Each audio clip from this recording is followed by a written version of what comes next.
व्यवस्थित बसून घ्या. एकाला एक चिटकू नका. गॅप ठेवा जेणेकरून प्रत्येकाला दिसेल मागच्या माणसांना.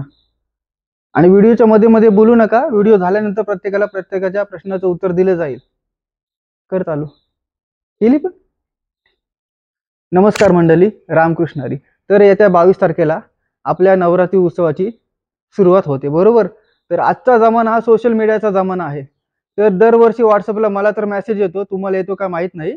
तर असा एक मेसेज येतो की आपला नवरात्री उत्सव आणि जे आपले रंग असतात ते 9 दिवसाचे रंग त्यांचा काही संबंध नाही, असे काही जण मेसेज करतात. तर काही व्यापारी वर्गाने त्यांच्या उद्योगधंदा वाढावा म्हणून हा रचलेला कट्ट कारस्थान आहे. तर आता हे कितपत सत्य आहे त्याबद्दल पण आपण जाणून घेऊ. तर आपण नवरात्रीच्या पहिल्या दिवशी रंग समजा या वर्षी पांढरा आहे, तर पहिल्या दिवशी आपण माता शैलपुत्री यांचीच पूजा करतो. कोणताही नवरात्री उत्सव दरवर्षीप्रमाणे आपण नवरात्रीच्या पहिल्या दिवशी शैलपुत्री या देवीची पूजा करतो. आता या शैलपुत्री देवी याच्याबद्दलच आपण आज जाणून घेणार आहोत. तर शैलपुत्री देवी ही माता पार्वतींचंच रूप आहे, बरोबर. तर शैलपुत्री देवींबद्दल आपण जाणून घेऊया. ही हिमालय पर्वताची मुलगी होती. त्यांना शैलपुत्री असं नाव पडलं. आता शैलपुत्री या नावाचा अर्थ आपण बघूया. शैल्य म्हणजे काय, तुम्हाला बोललो ना, शैल्य.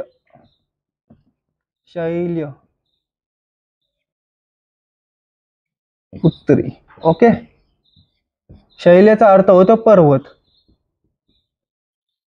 आणि पुत्री म्हणजे मुलगी, म्हणजे हिमालयाची मुलगी म्हणजे शैलपुत्री. आता शैलपुत्री देवी यांची कथा तुम्हाला सांगतो. तर शैलपुत्री देवी या माता पार्वतीचे रूप होते, बरोबर. तर माता पार्वती यांचा हा दुसरा जन्म आहे. तर त्याच्यानंतर त्या शैलपुत्री झाल्या, आदिमाया आदिशक्ती. त्यांचा पहिला जन्म सती म्हणून झाला होता, बरोबर. सती म्हणून राजा दक्ष यांच्या घरी झाला होता. कोणता राजा दक्ष, राजा दक्ष सती, बरोबर. सती देवींचा जन्म झाला होता. तर सती देवी ह्या शंकराच्या खूप मोठ्या भक्त होत्या. तर त्यांनी लहानपणापासूनच कठोर तपस्या करून भगवान शंकरांना प्रसन्न केले आणि त्यांच्याशी विवाह केला, बरोबर. तर महादेवांशी लग्न केले. हे सती देवी राजा दक्ष म्हणजे सती देवींचे वडील यांना ते मान्य नव्हते. तर वडिलांच्या विरोधात जाऊन त्यांनी महादेवांशी लग्न केलं, बरोबर. तर महादेवांशी लग्न केलं, त्याच्यानंतर त्यांचा संसार सुखाने चालू होता. तर राजा दक्ष यांनी दक्ष प्रजापती, बरोबर, राजा दक्ष प्रजापती, राजा दक्ष प्रजापती म्हणतात त्यांना, याने एक मोठा यज्ञ केला. मोठा म्हणजे पूर्ण पृथ्वीवर सर्वात मोठा यज्ञ केला. त्या यज्ञात त्यांनी सर्व देवी देवतांना आमंत्रण केले. जेवढे देव होते सर्व देवी देवतांना आमंत्रण केले, परंतु भगवान शंकरांना आमंत्रण केला नाही. परंतु आपण बोलतो ना, आता स्त्रियांच्या म्हणजे पत्नीच्या बायकांच्या इच्छेविरुद्ध कुठला नवरा काहीच करू शकत नाही, तसंच देवींचं झालं की त्यांनी महादेवांकडे हट्ट केला की वडिलांच्या यज्ञामध्ये मी जाईन. परंतु महादेव म्हणाले की आपला नियमच आहे की जिथं आमंत्रण नाही तिथं आपण जायचं नाही. परंतु पत्नीच्या हट्टामुळे महादेवांनी त्यांना सांगितलं की ठीक आहे, तुम्ही यज्ञाला जाऊ शकता. तर सती देवी आपल्या माहेर म्हणजे राजा प्रजापती दक्ष यांच्या घरी म्हणजे आपल्या वडिलांच्या घरी गेल्या यज्ञासाठी. जेव्हा त्या यज्ञासाठी गेल्या तेव्हा त्यांना सगळीकडे अपमान सहन करावा लागला. सर्वप्रथम वडिलांनी त्यांचा अपमान केला की तुझा नवरा तुझा पती असा आहे तसा आहे हे ते सर्व. तिच्या सर्व बहिणींनी तिचा अपमान केला आणि तिला कोणीच तिथे इज्जत देत नव्हता. तिरस्कार करत होते सर्वजण. फक्त तिच्या आईने तिला मिठी मारली आणि तिचं स्वागत केलं आणि थोडं प्रेमाने बोलली. अन्यथा सगळीकडे तिरस्कार झाला. तिरस्काराचा तिला एवढा राग आला की प्रचंड ती रागावली, प्रचंड रागावली आणि तिने एक निर्णय घेतला की जो यज्ञ चालू होता त्या यज्ञामध्ये तिने स्वतःची आहुती दिली, म्हणजे तिने आत्महत्या केली. काय केली, आत्महत्या केली. ही गोष्ट भगवान शंकरांना समजली. त्यांना अतिशय क्रोध आला, भरपूर प्रमाणात क्रोधित झाले ते. नंतर मग ते क्रोधित झाले, तर पत्नीचा अपमान केला, त्याच्यानंतर त्यांनी आपली पत्नी गमावली, त्यांना भरपूर क्रोध झाला.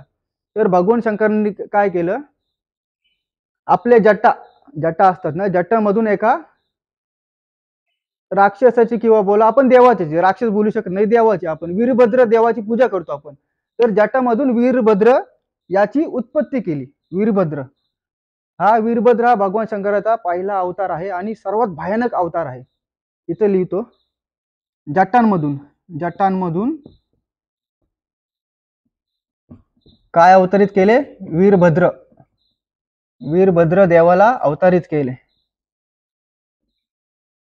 तर भगवान शंकरांच्या आज्ञेनुसार हा वीरभद्र राजा प्रजापती दक्ष यांच्या यज्ञामध्ये गेला आणि तो यज्ञ विझून टाकला. आणि राजा प्रतापती दक्ष आहे आणि त्याचे जे सहकार्य होते त्यांचे सर्वांचे शिर सर्व धाडापासून वेगळे केले, म्हणजे त्यांना मारून टाकले. समजला? त्याच्यानंतर भगवान शंकर आले तिथे त्या जागी. आल्यानंतर आपले सती तिला घेऊन ते पूर्ण पृथ्वीची प्रदक्षिणा करू लागले, गोल गोल गोल गोल. प्रचंड रागात होते. तर भगवान शंकराच्या क्रोधामुळे पृथ्वीवरील सगळ्या गोष्टी विस्कळीत झाल्या. बरोबर? जे आपले कंटिन्यू जशी पृथ्वी चालते साध्याप्रमाणे त्या सर्व गोष्टी विस्कळीत झाल्या. कुठे काही झाडं कोसळली, कुठे वारा आला, कुठे वादळ आला, पूर आला, अशा गोष्टी व्हायला लागल्या. तर ते पूर्ण सती देवी यांना घेऊन पूर्ण प्रदक्षिणा मारत होते पूर्ण पृथ्वीच्या. तर मग भगवान विष्णूंनी त्यांना प्रार्थना केली आणि त्यांना शांत करण्याचा प्रयत्न केला. आणि भगवान विष्णूंनी आपला सुदर्शन चक्र तो घेतला आणि सती देवींच्या शरीरावर मारला. बरोबर? आता मी इथे कुठे लिहू? ठीक आहे. सुदर्शन चक्र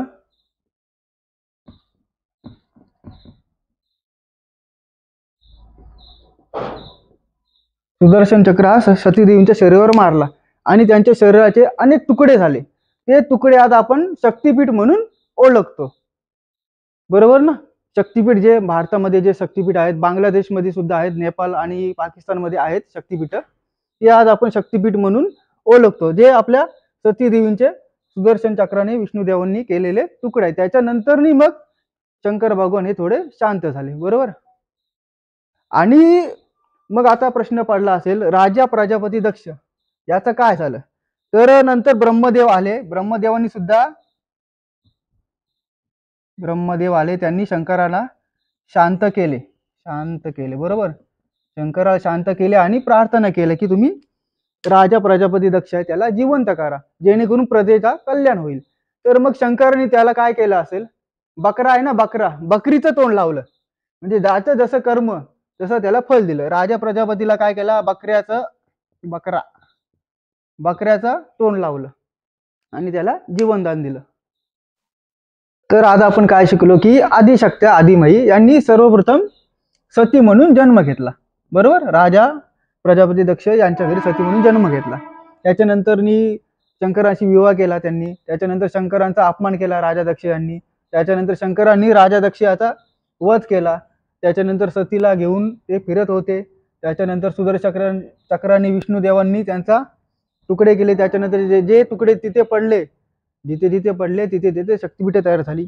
त्याच्यानंतर सती देवीने वचन दिले होते की मी पुन्हा शंकरांचीच पत्नी होईल आणि पुनर्जन्म घेईन. बरोबर? तर मग आपण शैलपुत्री बोलतो ना, शैलपुत्री म्हणजे पर्वत, हिमालय पर्वताची मुलगी. हिमालय. तर माता पार्वती यांनी हिमालय पर्वतांच्या घरी जन्म घेतला. बरोबर? त्यांच्या आईचं नाव होतं मैनी देवी. बरोबर? हिमालय पर्वत वडिलांचे नाव आणि आईचे नाव